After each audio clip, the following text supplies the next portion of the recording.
Hello and welcome friends. Now that we have had a discussion on the rural marketing mix, we are moving on to the rural finance.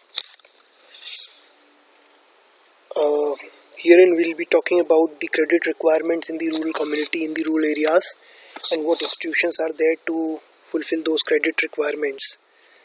So let us start the discussion by talking about the need for credit in rural areas. Why basically rural areas require credit? Why do they need financing? So there can be several reasons for it. The need for credit could be a short-term need, which means that the borrower would be looking for a loan with a tenure of up to 15 months, which means that within 15 months he would have to repay the loan. Then there can be need for credit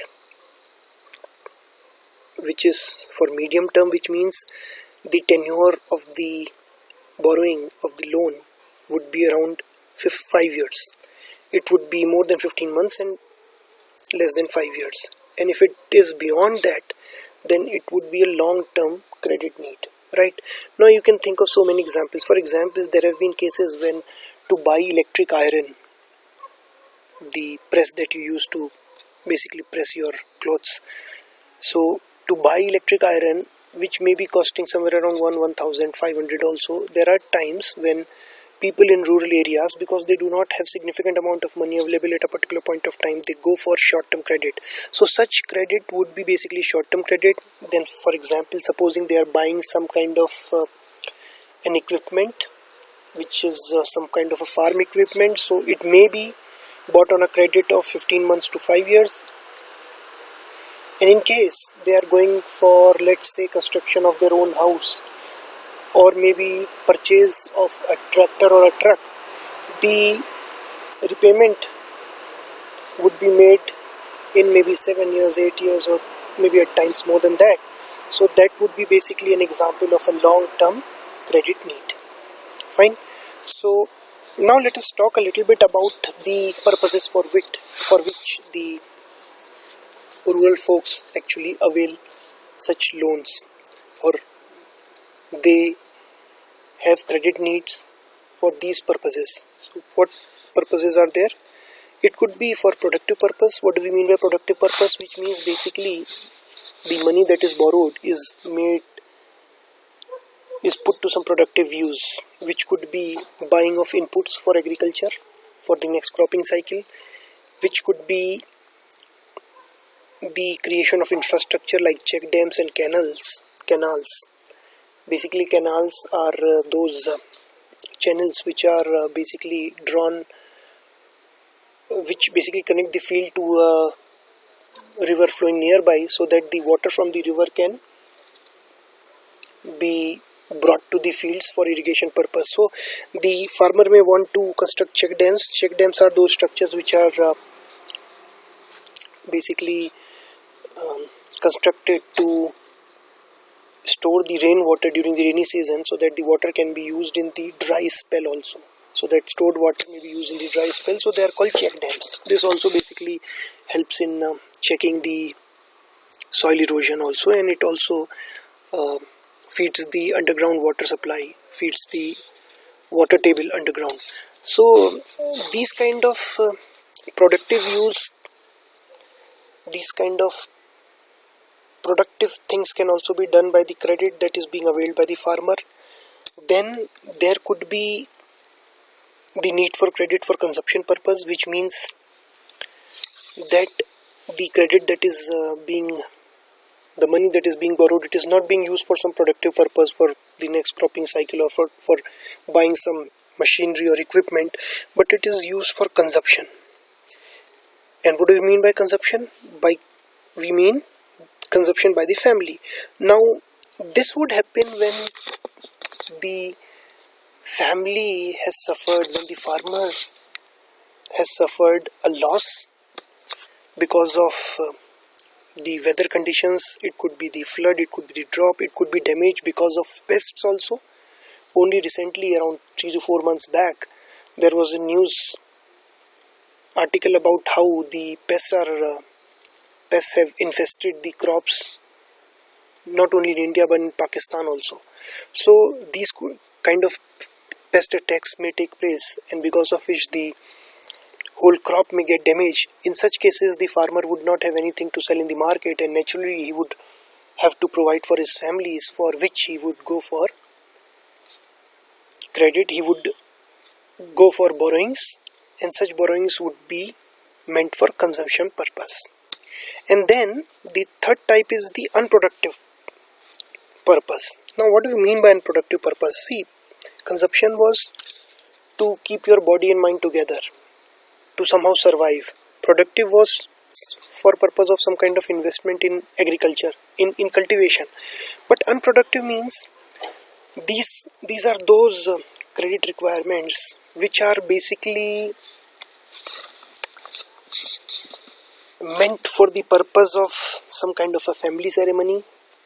Maybe it could be the birth of a child, it could be the death in the family, it could be the marriage ceremony, it could be so many different kind of ceremonies.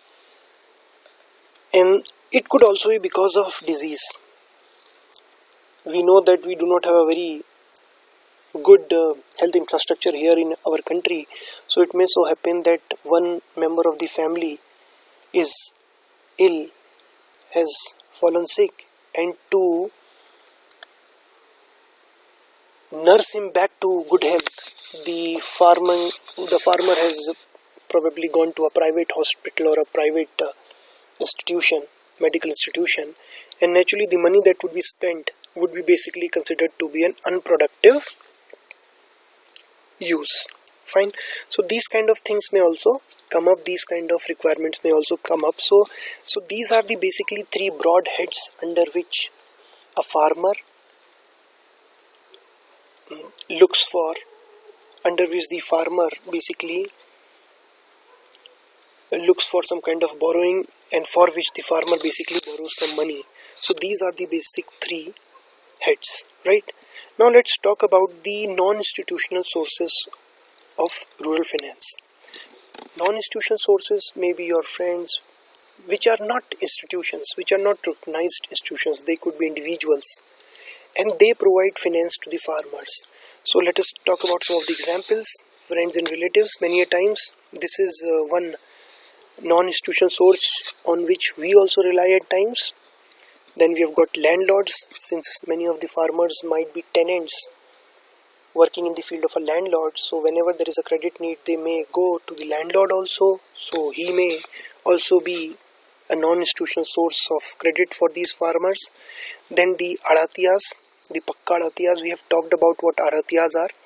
Basically they are those intermediaries which purchase the crop from the farmer and then they sell it further to some trader or to some wholesaler. So the pakka adatiyas, they provide, we have had a discussion on this also, they provide financing to the farmers, they provide credit to the farmers. So in that sense they also are a non-institutional source of finance for the rural communities. And then we have got the money lenders or the mahajans or the shroffs. In some places of the country they are known as mahajans, and in some other countries, somewhere around Bombay, Maharashtra, Gujarat, they are known as shroffs. So these are the money lenders who also provide, who also satisfy the financing requirements, the credit requirements of farmers and the rural communities. Now, what is the problem with these kind of non-institutional sources of finance? What are the problems with them? First thing is they charge excessively high interest rates, very high interest rates they charge. Second issue, many times they fabricate the accounts. You can watch some of the movies which are actually based on the theme of exploitation of farmers by the landlords or by the mahajans.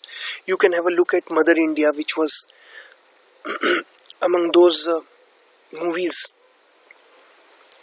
which represented India in the Oscars. So there you would find that at times the mahajans or the shroffs, or in some places the landlords also, they fabricate the accounts. It may so happen that the farmer has only been given loan of 10,000, but in the book of accounts, in the farmer is not, generally the farmers earlier were not literate. In the book of account, the loan has been shown to be of rupees 10 lakh, value. So these kind of fabrications are common. Then many a times these non-institutional sources, they demand some kind of a mortgage, they demand some kind of a security, so that if the farmer is not able to repay the loan, they don't have to run any risk. So they demand some kind of a security by the borrower, and in case many times they force the borrower to mortgage his land in lieu of the loan. In case the borrower is not able to repay the loan, then they may seize the land also. There have been so many instances of this sort. Many times it also happens that they, in lieu of the loan that has not been paid by the farmer, just because he was never able to pay the loan, he was never able to repay the loan, they make the farmer work for them without paying him anything for his work. So this is what bonded labor is. So the farmer would now become the bonded labor, and he would have to work for the person from whom he has borrowed the money, and he would not be paid anything either in cash or in kind for that. He would probably only be given 2 squares meal a day so that he can survive. That is all that would be done for him. So this is an example of bonded labor. Though this has been outlawed in India, it is simply illegal in India to practice bonded labor, but these kind of practice still exist in parts of the country. So these kind of things also happen. Then the government naturally thought that the non-institutional sources, they have been catering to the credit requirements of the rural community, but then the problems that we have seen here, these problems have to be somehow taken care of, and that is why government intervened. And what all interventions have been effected by the government? Number one, the money lenders are now licensed, which means the money lender will have to apply for a license and they would be given a license, which means that without a license nobody can be a money lender. So if somebody wants to be a money lender and lends money to the farming community, to the rural community, they will have to have a license. Having a license will bring them under the purview of the government regulation, will ensure that they are monitored by the government, and this would prevent them from engaging in any kind of a malpractice or maybe engaging in any kind of exploitation of the borrower. So that is the logic behind coming up with the licensing regime for the money lenders. Then second thing that has been decided is that the interest cannot be more than the principal amount. I told you that the high interest rates are a big issue as far as these non-institutional sources of finance are concerned. So since this could happen, so government has come up with the provision that the interest, no matter how high a rate you charge, but you cannot charge interest which is more than the principal amount. So the interest cannot be more than the principal amount. So that has been a provision which has now been introduced. Then the format for debt accounts and statements for borrowers, this has also been specified. What would be the format in which the accounts would be maintained, the debt accounts, the loan accounts would be maintained, and in what format would the borrower be provided statements, so that there is no fudging of accounts. We talked about the fabrication of accounts just to prevent this, and so that the workers, the borrowers, they are not exploited. They are provided complete information about how much of the money has been paid by them and how much of the money still remains to be paid by them. There was also a provision made for statements to be given to the borrowers, so that they can understand how much money they are still to pay and how much money they have already paid.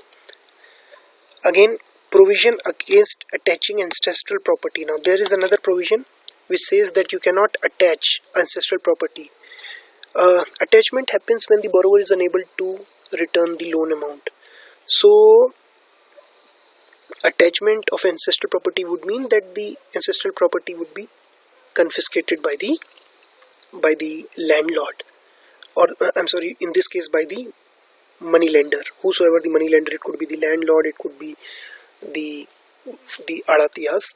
So if the borrower is not able to repay the loan, so naturally what happens is the ancestral property is attached, it's confiscated, it's taken away, snatched away from the borrower. But now the provision is that this cannot happen. Ancestral property is the property which belongs to the particular family and which was actually acquired by the ancestors.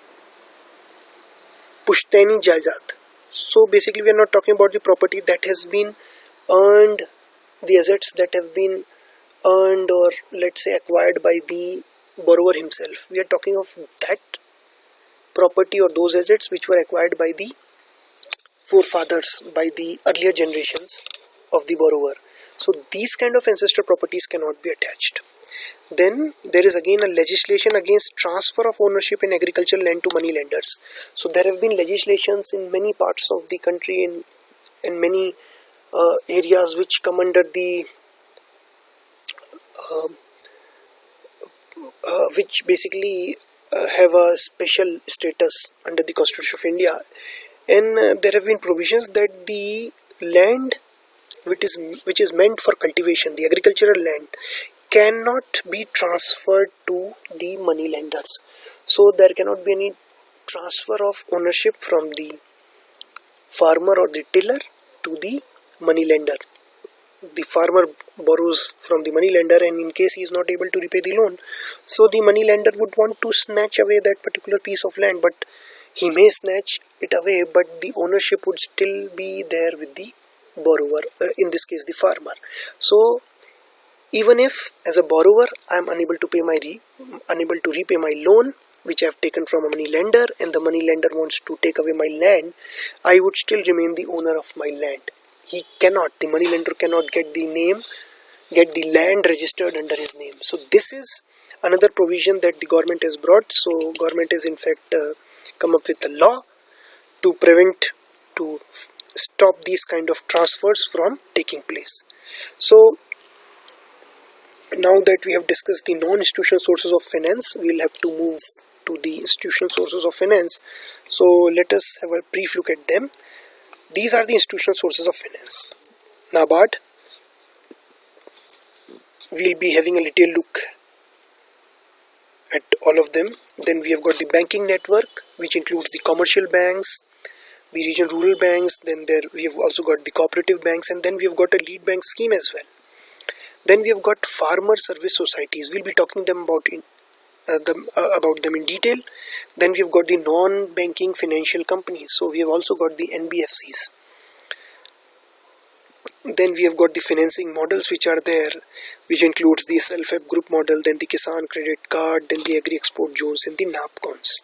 And then we have got agriculture insurance also, the Pradhan Mantri Fasal Bima Yojana. So we'll be having a detailed look at all these institutional sources of rural finance in the forthcoming sessions. Thank you very much.